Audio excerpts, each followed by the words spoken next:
I'm Jill Savage, joined as always by Editor-in-Chief Matthew Peterson. You know, I thought we were done with Epstein, but it's never ending, never ending. It is never ending, and it's this man's favorite topic, our politics editor out in D.C., Chris Bedford. How'd you know? It's my favorite. It is. It's, you know what, but at least we have some new news today. You know, President Trump, he made it pretty clear, right? Like, there's one side of the Epstein files, and then Trump's like, we can be done, right? He's on the Chris Bedford train. But right now, it looks like he's actually ready to release some credible info and give the public the transparency that we have all been asking for. And now, AG Pam Bondi has directed the DOJ to meet with Ghislaine Maxwell, Epstein's longtime partner and alleged recruiter. So, Matt, we have so much news that's coming out that despite Bedford and Trump's best wishes, we're still talking about it here on this show. Well, look, I mean, I think that the White House has made a strong statement. The administration over the last few days that they are interested in transparency. They want to hear. They want to answer some of the questions that are out there. And this is really sensational. I mean, we live in this time where, as I say, people used to say nothing ever happens. Well, everything happens all the time in the Trump news cycle 2.0. So talking to Maxwell is the kind of thing that's sensational in the sense that everyone's going to be talking about it. Everyone's going to know what she has to say. And it's a very interesting legal sort of. I mean, it's an interview to find out more. I mean, how will this actually? What questions will they ask? How will this play out? It's fascinating, and that's why everyone's talking about it. And they're not gonna stop. And what you notice, though, is the Trump administration staunched the bleeding. So right now, everyone's talking about what they're actually doing. And then we also have Tulsi doing some very serious stuff when it comes to collusion. So we see that the ship is righted, and the walls were never closing in on Donald Trump, for the last time. So the news things that happened today, let's go ahead and break it down for everybody. Deputy AG Todd Blanche came out on X and said that justice demands courage. For the first time, DOJ is actually reaching out to Maxwell, asking, what do you know? And Pam Bondi's direction, I've contacted her counsel. I intend to meet with her soon. No one is above the law, and no lead is off limits. And shortly after that post came out, Chris, the House Oversight Committee voted to subpoena Maxwell over the Epstein files. And then we get from Maxwell's lawyer, David Marcus, says that he can confirm that we are in discussions with the government, that Ghislaine will always testify truthfully. We are grateful to President Trump for his commitment to uncovering the truth in this case. So there's a lot moving forward. Will this lead to anything, Chris? I mean, it certainly could. It certainly could. She's going to name names. The question is, what evidence could be provided for actual prosecutions, which is always a risk now that the administration faces. The thing about Maxwell, Madam Maxwell, is that she's got no dog in this fight. She could be interested in revenge. She could be interested in chaos. She could be interested in hurting Donald Trump. She could be interested in helping the cause for truth. Maybe she's had just a huge turnaround in prison and said, I really need to get right with the Lord and figure this out. I'm somewhat suspicious of that. I think that her motivations, of course, as with many criminals who talk to prosecutors, are going to be entirely out for herself. She was never offered a plea deal. She was sentenced to prison. She might try to go for a lesser sentence. And in order to do that, she's going to have to hand over names, which is always a sort of duress that causes someone's testimony to not always be entirely truthful.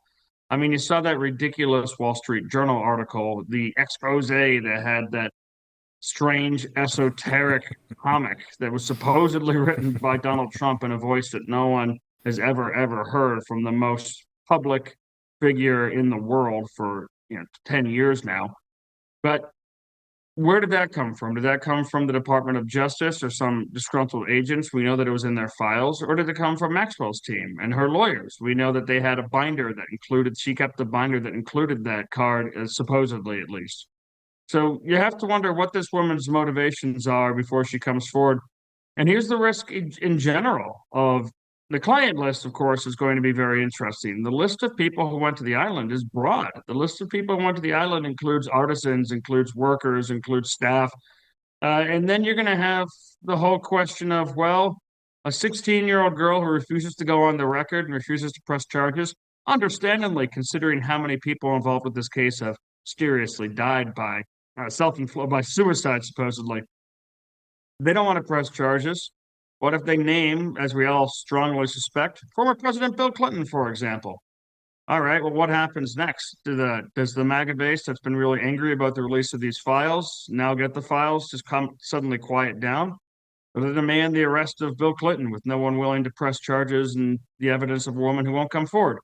So we could find some great stuff here. I think we will. We'll definitely find some juicy stuff. It'll be worth the clicks, worth the views.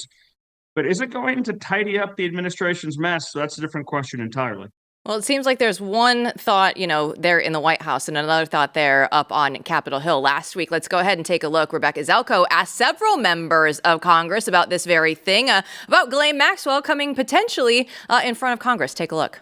There have been rumors about Ghislaine Maxwell potentially testifying before Congress, and the Speaker just recently, earlier today, he said that he would be in favor of saying something like that. Is that something that you'd be interested in? 100%. But I'd like to hear what her attorneys say. I don't know if that's something the Democrats have said or she said. I haven't heard her spokespersons or any person, but heck yeah, get her up here. Let's talk. I don't know what kind of witness that she's going to be and how reliable even what she's going to tell you is, if it's going to involve cutting a deal or something like that. I don't know. But I would, no question, the information she would have and the insights that she would have would be very valuable and interesting for the American people to hear. Would you like to see this testimony? I'm happy to see that. Again, transparency is the way that we disinfect Washington, D.C. It's a good point, Matt. We need some of this transparency out there in D.C. right now. We do. I mean, when it comes to Maxwell, all eyes will be on her. What kind of transparency will she provide, though? And that's an interesting question. I mean, there are people out there who go so far as to say that she was the instigator. She was the brains behind the operation. And the evidence they use for that is not really evidence of that. But it is true that her father, Robert Maxwell, newspaper publisher, was also someone who's very much involved with several intelligence agencies, no doubt about it. So, look, the basic thing that you would expect is that she's going to come out and defend herself. She hasn't really been allowed to do that. There was no plea deal. No previous administration has talked to her. Nothing was really dangled in front of her. She was just sent to the pokey for all these crimes. She's the only one who took the fall for everything that went around with Epstein. So, you imagine she would want to come out and defend herself. At the very least, she's going to have her time in the sun, and everyone's going to be listening. Final thoughts, Bedford, on Maxwell and Epstein, at least for today's show. Oh, well, Robert Maxwell is a whole nother can of worms. Yeah, it is. We don't have enough time for that one. Connects it all, isn't it? The famous wealthy millionaire businessman who never visited Israel but was buried on the Mount of Olives when he passed. An interesting person and maybe a key to why so many people in Washington don't want to learn more. They have their reasons. What will okay. his daughters say? Well, this is going to be a story that we are definitely going to have to continue some other time. So